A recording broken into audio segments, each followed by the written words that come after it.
आपण बघितलं असेल की परळीमध्ये एका मुलाला मुस्लिम समाजाच्या अरेस्ट केलं जातं आणि अरेस्ट केल्याच्या नंतर त्याचा दुर्दैवी मृत्यू त्या ठिकाणी लॉकअप मध्ये झाला। याची जबाबदारी कोणाची आहे? याची जबाबदारी ज्यांनी अरेस्ट केलं त्यांची जबाबदारी ही त्या मुस्लिम मुलाला ज्यांनी मारलं ती जबाबदारी तिथल्या असणाऱ्या पोलीस प्रशासनाची आहे। आणि आपण बघितलं की वेगवेगळ्या माध्यमातून दंगली घडवण्याचं काम इथले असणारे बीजेपी RSS मनुवादी हे जातीवादी सरकार ज्या वेळेस सत्तेमध्ये आलं त्या वेळेस दंगली घडवण्याचं काम या राज्यात आणि देशामध्ये केलेलं आहे।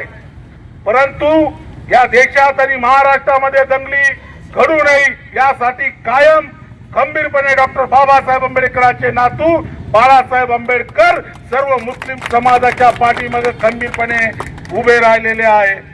आपण बघितलं असेल या महाराष्ट्रामध्ये औरंगजेबाचा फोटो जर कोणी स्टेटसवर ठेवला किंवा व्हॉट्सअपवर टाकला, फेसबुकवर टाकला की त्याला अरेस्ट करण्यात येत होती।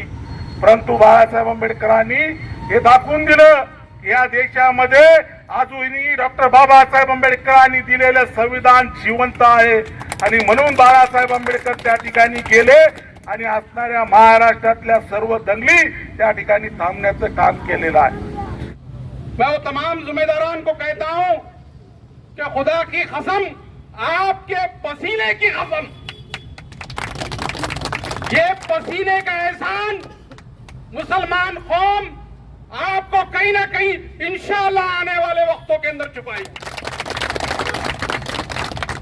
इस शहर में वंचित बहुजन आघाड़ी प्रकाश अंबेडकर साहब का इतना बड़ा एहसान है।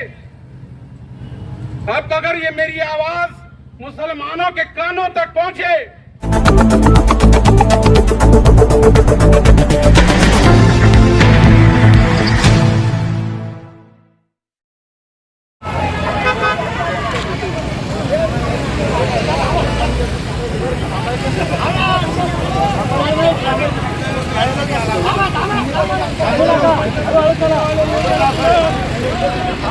सरकार हमसे डरती है, पुलिस आगे करती है, सरकार हमसे डरती है, पुलिस आगे करती है, नहीं चलेगी, नहीं चलेगी, दादागिरी नहीं चलेगी, नहीं चलेगी, नहीं चलेगी, दादागिरी नहीं चलेगी।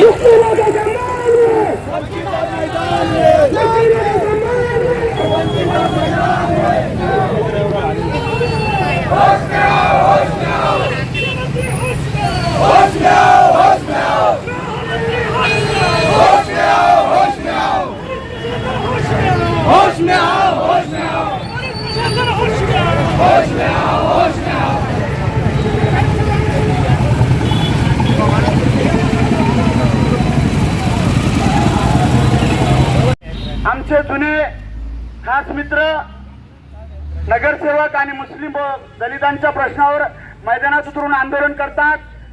माजी नगरसेवक इलियासभाई किरमानी या ठिकाणी शिष्टमंडळ निवेदन देऊन आलेलं आहे, पण या मोर्चाचं आतमध्ये काय चर्चा झाली?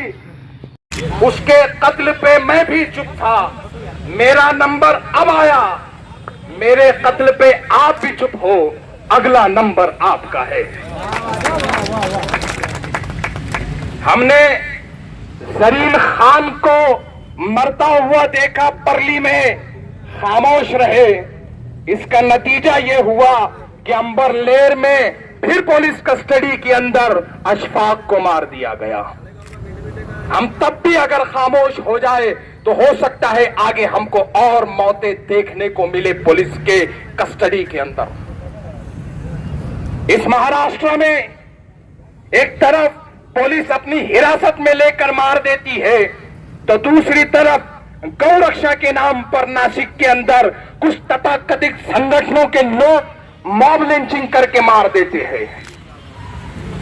हम ऐसे देश में रहते हैं जिसका संविधान बाबा साहब अंबेडकर ने बनाया और इतना मजबूत बनाया कि हर किसी को इसका हक मिलेगा, हर किसी को इंसाफ मिलेगा, किसी को बर्बरियत नहीं होगी। और जब कानून बना उसके बाद अलग अलग संगठन, हिरानपुरा के अंदर फसाद हो गया, धरपकड़ हुई, लेकिन एक चीज देखी गई, एक कौम के बच्चे पकड़े गए जिन लोगों ने उस फसाद का बीज बोया, जिन लोगों ने आके नारे लगाए, जिन लोगों ने आके लाठियां उठाई, जिन लोगों ने वहां आकर फेसबुक पर लाइव किया, उन लोगों से सवाल कौन पूछेगा। वंचित बहुजन आघाड़ी इस मोर्चे के माध्यम से ये ऐलान करती है कि जब तक उस फसाद के ऊपर कार्रवाई नहीं होगी, वंचित बहुजन आघाड़ी बार बार सड़कों पर उतरती रहेगी। पुलिस प्रशासन के अंधाधुंध फायरिंग से मुनीर घर में होता हुआ मर जाता है। पुलिस डिपार्टमेंट के अंधाधुंध फायरिंग की वजह से समीर गली में रहता हुआ मर जाता है, लेकिन उन पे कोई सवाल पूछने वाला नहीं, उनके लिए कोई खड़े रहने वाला नहीं। इस महाराष्ट्र के अंदर पिछले कई दिनों से औरंगजेब रहमतुल्लाह अलैह के नाम पर, टीपू सुल्तान रहमतुल्लाह अलैह के नाम पर फसादात किए जा रहे थे। फिर एक दूर अंदेश नेता आता है जिसकी नजर आसमानों पर है, जिसको मैं जब भी देखता हूं तो ये कहता हूं इस नेता ने संविधान को खोल कर पिया है। उस नेता ने ये कहा कि अगर हमको ये फसादात को रोकना है तो मुझे खुद को जो है तो औरंगजेब आलमगीर की मदार पर जाना होगा। और तुम आगे बढ़ो, हम तुम्हारे साथ हैं। और वो नेता, वो लीडर, वो कायद, वो तुम्हारा और हमारा नेता है जो प्रकाश अंबेडकर के नाम से जाना जाता है। उनको देखकर ये लगता है कि बाबा साहब जहां कहीं भी होंगे देखकर खुश होते होंगे कि मेरी नस्लों में मेरे जैसे लोग मौजूद हैं। और वहाँ के मुसलमान ही उसकी हिफाजत करते। ये गलत मीडिया ने और इसको जो भी है सियासी लोगों ने गलत इसके ऊपर वो किया। अब रही बात 86-88 बच्चों की ऊपर गुनाह दाखिल करे, दंगल किस वजह से हालात खराब हुए, किस वजह से वहाँ पे पुलिस पे पथराव हुआ, कौन लोग थे जमा हुए जो 25-30 लोग आके नारे लगाए, उनके खिलाफ आज तक कोई कार्रवाई नहीं हुई। हमने कमिश्नर को भी निवेदन दिया, गवर्नमेंट को भी निवेदन दिया। तो अब इसके माने ये समझो कि ये तुम्हारे ऊपर जबरदस्ती अत्याचार करेंगे और तुम्हारे ऊपर ही गुनाह दाखिल होंगे। जिस तरीके से नांदेड़ में दलित बच्चे के ऊपर अत्याचार हुआ, अब मैं कहाँ का पूरी स्टोरी तो सब लोगों ने बताए हुए है, मगर फिर मैं शॉर्ट में थोड़ी मैं बोलूँगा। धूप बहुत है कि ये बात मुसलमानों ने और दलितों ने सोचना चाहिए। जहाँ भी अत्याचार होगा, जहाँ भी मुसलमानों पे हो या दलितों पे हो, तुमको एक जगह आके ये लड़ाई लड़ना पड़ेगी तो ये अत्याचार खत्म होगा। पूरे महाराष्ट्र में 50 जगह इन्होंने मोर्चे निकाले, नफरती मोर्चे निकाले, और वहाँ पे लव जिहाद के नाम पे मुसलमानों को गालियाँ दिया गया। हालात खराब करने की पूरी कोशिश कर रही है गवर्नमेंट पूरी, मगर ये अल्लाह का शुक्र है कि अवाम साथ नहीं दे।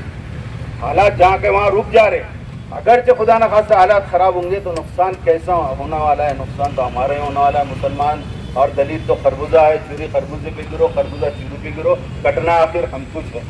तो मेरा खास तौर पे इस सब भाइयों से मेरी गुजारिश है, जहाँ भी मुसलमानों पे और दलितों पे अत्याचार होगा, एक साथ आके हम लड़ाई लड़ेंगे। हम पार्टी के स्टेज अलग लगाएंगे, पार्टी के हमारी विचारधारा अलग रहेंगे, वो बात अलग है, मगर जहाँ भी हमारे पास न्याय रहेगा, जहाँ भी हम पे जुल्म होगा, हम एक साथ आएंगे। बस यही मेरे दोनों। आज का इस इंसाफ मार्च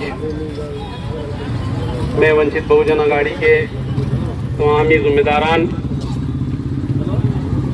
और खास बात यह है कि आज वंचित बहुजन आघाड़ी ने ये बेड़ा उठाई थी कि खास तौर से मुसलमानों पे जो मजालिम ढाए जा रहे हैं पूरे महाराष्ट्र के अंदर, उस पे वंचित बहुजन आघाड़ी की एक सन्नाटेदार आवाज जो है इस शहर में गूंजे।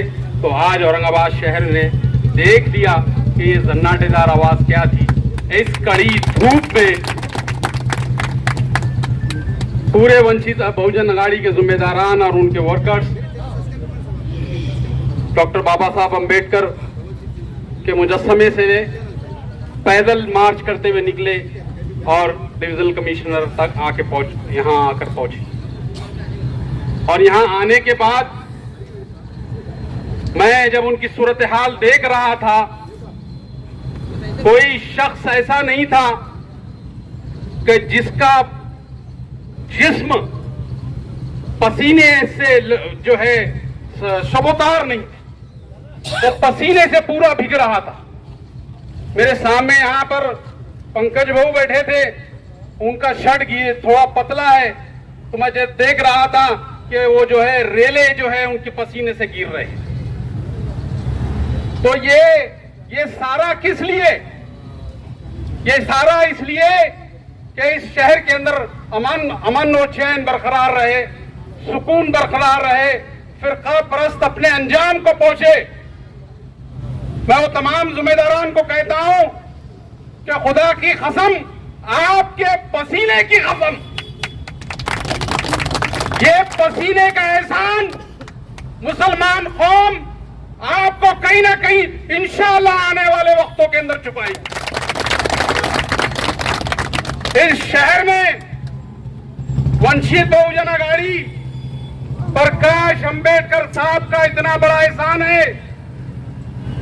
अब अगर ये मेरी आवाज मुसलमानों के कानों तक पहुंचे तो वो सुने कि यही पसीना मैंने 1919 के अंदर भी देखा था, 2019 में भी देखा था कि एक एक वंचित बहुजन आघाड़ी का एक एक फर्द, जिस दिन मेंबर ऑफ पार्लियामेंट का इलेक्शन था, कोई ये कौम को लोग कहते थे कि ये सब पैसों में इधर हो जाते, पैसों में उधर हो जाते। ये जावेद कुरैशी चश्मदीद गवाह है उसका कि जिस डिसिप्लिन से, जिस स्पिरिट से पार्लियामेंट के इलेक्शन में वंचित बहुजन आघाड़ी ने मुसलमान को वोट दी, वो तारीख के अंदर, औरंगाबाद शहर की 400 साल तारीख के अंदर नहीं मिलेगी। अब उसके बाद जो हुआ, असल में ये सियासी मंच नहीं है, नहीं तो मैं सियासी तकरीर कर देता था। तो वो एक बड़ा एहसान था जो नहीं भूला जा सकता था, और एक वो एहसान है प्रकाश अंबेडकर साहब का। मुसलमानों, जब तक तुम जिंदा रहेंगे, जब तक रहेगा। और वो एहसान ये है कि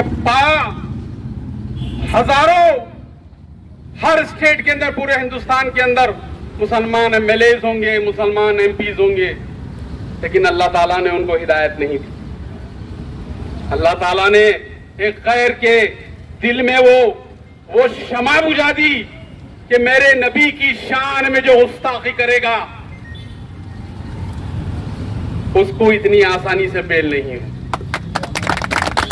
ये जो कानून बनाने का प्रस्ताव असेंबली में भेजा गया, उसके लिए हम प्रकाश अंबेडकर साहब के कर्जदार हो गए। हम कहां भी रहो, जहां भी रहो, क्योंकि हमारा ईमान है कि अगर नबी करीम सल्लल्लाहु अलैहि वसल्लम से आपकी मोहब्बत कमजोर पड़ गई तो आप समझ लो कि आपका ईमान कमजोर। आप ईमान के कितने दायरे में हैं, अपना एहतसाब कर लिए, ये भी बात सुन लीजिए। अब अगर मैं उनके और मामलात को गिनाता चलूं तो वो मामलात ये हैं कि मुसलमानों के कोई भी मिल्ली इश्यूज हो, वो यहां पर नामंतर वाला इशू हो, यहां पर वो जो है शरीयत में मुदाखलत करने वाला मामला हो, या मुसलमानों से जुड़े हुए बहुत सारे मामलात हो, वो परली में जर्रीन खान का मामला हो, नांदेड़ में बाले राव का मामला हो, औरंगाबाद के अंदर किराड़पुरे के अंदर समीर खान का मामला हो या मुनीर खान का मामला, इस सारे मामलात के अंदर प्रकाश अंबेडकर साहब ने मुसलमानों के लिए जो रोल प्ले किया है वो काबिल तारुफ है। और बहुत सारी चीजें नबी करीम सल्लल्लाहु अलैहि वसल्लम की सीरत से मिलती है कि जब हम मुट्ठी भर थे तो हमने मुआहदे किए थे लोगों से, और फिर उसके बाद फतेह मक्का किया था। आज वो वक्त है कि जालिम अपने पूरे शबाब पर है और हम मजलूम हैं। अब इस मजलूमियत को दूर करना है और एक सियासी हिकमत अमली तैयार करना है। तो सियासी हिकमत अमली क्या हो सकती है? तो वो सियासी हिकमत अमली अमित बुईगर साहब खड़े हैं हमारे सामने। ये सियासी हिकमत अमली हमारे सामने हो सकती है। तो हमको सोचने की जरूरत है कि इस जुल्म को हम कैसा मिटा सकते, इस जुल्म को कैसा कम कर सकते और हम सत्ता में भागीदारी कैसा करें। सत्ता के अगयारों के अंदर जुल्म के मंसूबे अगर बन रहे हैं तो मुसलमानों और दलितों के अगयारों में इस जुल्म के खिलाफ लड़ने के मंसूबे बनने चाहिए। ये हिकमत अमली की जरूरत है और मैं समझता हूं ये हिकमत अमली अगर कोई सही तरीके से इसको लेके चल सकता है, उस शख्स का नाम है प्रकाश अम्बेडकर। बहुत काफी वक्त हो गया है, पुलिस वाले बाजू ही आके खड़े हो गए कि साहब अब बहुत हो गया टाइम तुम्हारा, चले जाओ। तो इंशाअल्लाह हमारा भी अब आखिरी वक्त है, हम जाने को ही यहाँ पर है। आप लोगों ने यहाँ पर हमारी को जो है बहुत सपोर्ट किया, उसके लिए हम शुक्रिया अदा करते हैं और वंचित बहुजन आघाड़ी के वो तमाम जिम्मेदारान को मैं शुक्रिया अदा करता हूँ और एक बार फिर वादा करता हूँ कि तुम्हारे पसीना रायगा नहीं जाएगा, इंशाअल्लाह कहीं ना कहीं इसका हिसाब होगा। शुक्रिया। आजच्या इन्साफ मार्चला उपस्थित असलेले आता ज्यांनी भाषण केलं असे आमचे मित्र जावेद कुरेशी साहेब, वंचित बहुजन आघाडीचे जिल्ह्याचे अध्यक्ष प्रभाकरजी पकले, योगेशजी बन, युवक आघाडीचे जिल्हा अध्यक्ष सतीश गायकवाड, शहराचे अध्यक्ष जलीस अहमद, अफसर पठाण, आमच्या शहराचे महासचिव श्याम भारसाकडे, रूपचंद गाडेकर,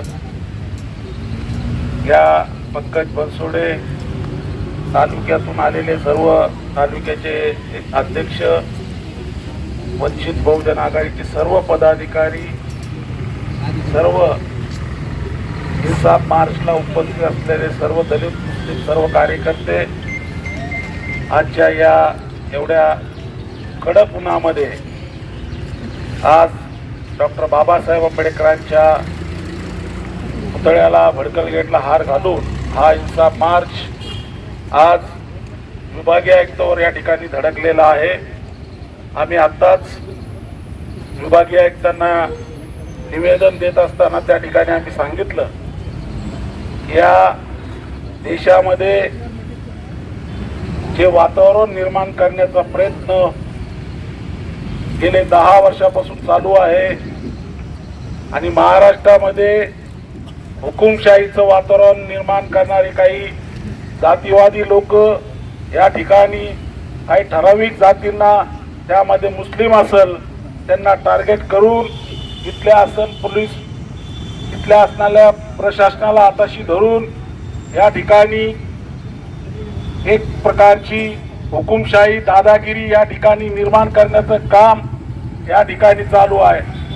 आपण बघितलं असेल की परळीमध्ये एका मुलाला मुस्लिम समाजाच्या अरेस्ट केलं जातं आणि अरेस्ट केल्याच्या नंतर त्याचा दुर्दैवी मृत्यू त्या ठिकाणी लॉकअप मध्ये झाला।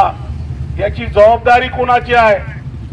याची जबाबदारी ज्यांनी अरेस्ट केलं त्यांची जबाबदारी ही त्या मुस्लिम मुलाला ज्यांनी मारलं ती जबाबदारी तिथल्या असणाऱ्या पोलीस प्रशासनाची आहे। आणि आपण बघितलं की वेगवेगळ्या माध्यमातून दंगली घडवण्याचं काम इथल्या असणारे बीजेपी, RSS, मनुवादी, हे जातीवादी सरकार ज्या ज्या वेळेस सत्तेमध्ये आलं त्या वेळेस दंगली घडवण्याचं काम या राज्यात आणि देशामध्ये केलेलं आहे। परंतु या देशात आणि महाराष्ट्रामध्ये दंगली घडू नये यासाठी कायम खंबीरपणे डॉक्टर बाबासाहेब आंबेडकरांचे नातू बाळासाहेब आंबेडकर सर्व मुस्लिम समाजाच्या पाठीमागे खंबीरपणे उभे राहिलेले आहे। आपण बघितलं असेल या महाराष्ट्रामध्ये औरंगजेबाचा फोटो जर कोणी स्टेटसवर ठेवला किंवा व्हॉट्सअपवर टाकला, फेसबुकवर टाकला की त्याला अरेस्ट करण्यात येत होती.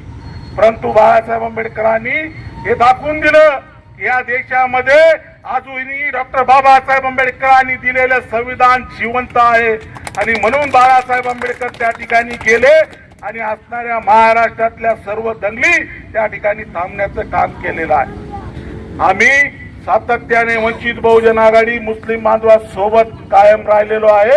आदरणीय बाळासाहेब आंबेडकर कायम आपल्या मुस्लिम बांधवांसोबत राहिलेले आहे आणि कायम राहतील. मला या शासनाला विचारायचं आहे की आपण हे जे चाललेलं कृत्य जर थांबवण्याचा आपण प्रयत्न केला नाही तर वंचित बहुजन आघाडी रस्त्यावर उतरून याच्यापेक्षा मोठं आंदोलन या महाराष्ट्रामध्ये उभं करल आणि याची जबाबदारी ही शासनाची असेल. मला तुम्हाला सांगायचं आहे की आम्ही या देशामध्ये डॉक्टर बाबासाहेब आंबेडकरांनी दिलेल्या संविधानाला मानतो.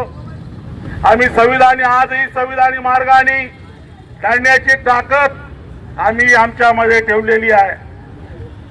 आम्ही भीमा कोरेगावचे वंशज आहोत. आम्ही बाबासाहेब आंबेडकरांच्या संविधानाला मानतो म्हणून आम्ही सुद्धा या ठिकाणी शांत आहे. तिथल्या असणाऱ्या जातीवादी लोकांना मला सांगायचं आहे की अन्याय अत्याचार जर थांबले नाही तर जशा तसं उत्तर आम्ही सुद्धा दिल्याशिवाय शांत बसणार नाही. जमलेल्या माझ्या सर्व बांधवांना मला विनंती करायची आहे, या शासनाकडून न्याय मिळेल किंवा मिळणार नाही याची मला बिलकुल कल्पना आहे की आपल्याला न्याय देणार नाही. परंतु आता याच्या पुढे आपल्याला सज्ज व्हावं लागेल. याच्यापेक्षा मोठं रस्त्यावरचं आंदोलन आपल्याला करावं लागेल. या देशाचे संविधान निर्माते डॉक्टर बाबासाहेब आंबेडकरांचे नातू आदरणीय बाळासाहेब आंबेडकर आमच्या पाठीशी खंबीरपणे उभे आहे. आम्ही स्वतःहून कोणाला भिडणार नाही, परंतु आम्हाला कोणी भिडण्याचा प्रयत्न करेल तर त्याला जशाच तसं उत्तर सुद्धा दिलं जाईल. येणाऱ्या काळामध्ये मुस्लिम बांधवांनी दलित बांधवांनी एकत्र येऊन जर आपण एकत्र आलो नाही तर परत दुसरं सरकार येईल. 2024 ला आपण याचा विचार करा. या देशात आणि महाराष्ट्रात सरकार कुणाचं आणायचं आहे. आपण जर विचार केला तर या महाराष्ट्रात आपल्या विचाराचं सरकार येईल. या एवढ्या तडपत्या उन्हामध्ये आपण सर्वजण या ठिकाणी आलात, मी आपल्या सगळ्यांचा आभार व्यक्त करतो. पोलीस प्रशासन इतका वेळ थांबला, आम्हाला त्यांनी मदत केली, त्याचाही मी त्या ठिकाणी आभार व्यक्त करतो. आणि हा कार्यक्रम संपला असं मी जाहीर करतो. जय भीम, जय महाराष्ट्र. वंचित बहुजन आघाड़ी की जानिब से आज शहर औरंगाबाद में एक पैदल मार्च निकाला गया था जो बाबा साहब अम्बेडकर के पुतले से शुरू होकर डिविजनल कमिश्नर ऑफिस पर खत्म हुआ। इस मार्च के मुद्दे कुछ यूं थे कि महाराष्ट्र के अंदर अलग अलग जिलों के अंदर अलग अलग इलाकों के अंदर पुलिस तशद्दुद से पुलिस कस्टडी के अंदर कुछ नौजवानों की मौत हो गई, जिसमें अहम नाम जरीन खान का है परली से और अंबलनेर से अशफाक का नाम है कुछ अपने से, और जो है तो शहर औरंगाबाद के कन्नड़ तालुका में एक महिला के ऊपर पुलिस ने बर्बरियत की।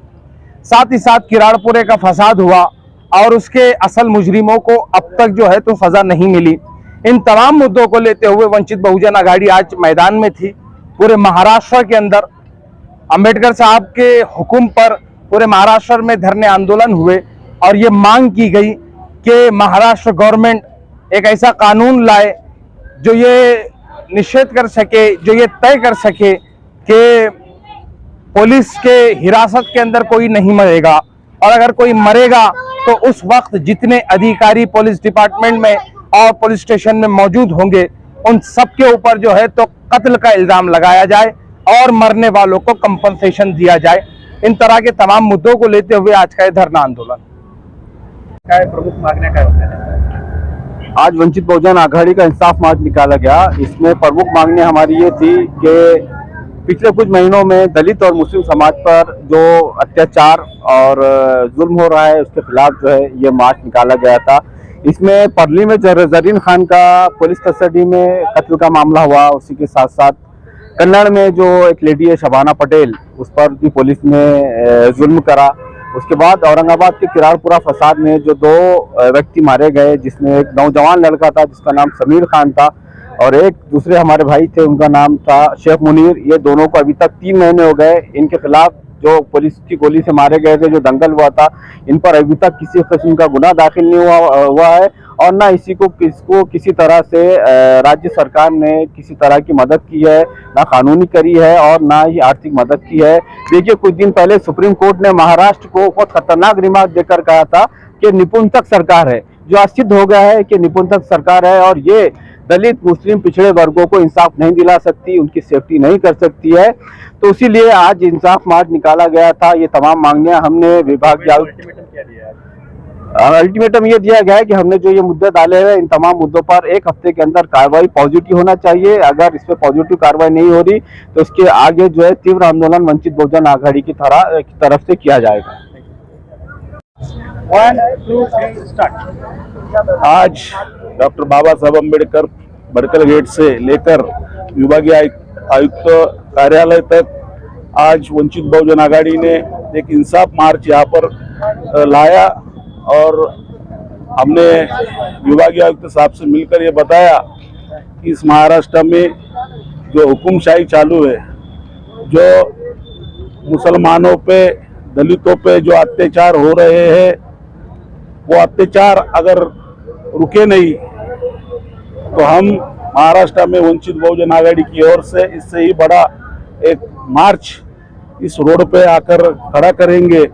सरकार ने इसकी नोंद लेना चाहिए। अगर सरकार इसकी नोंद नहीं लेती है तो वंचित बहुजन आघाड़ी इससे बड़ा आंदोलन इस पूरे महाराष्ट्र में खड़ा करेंगी।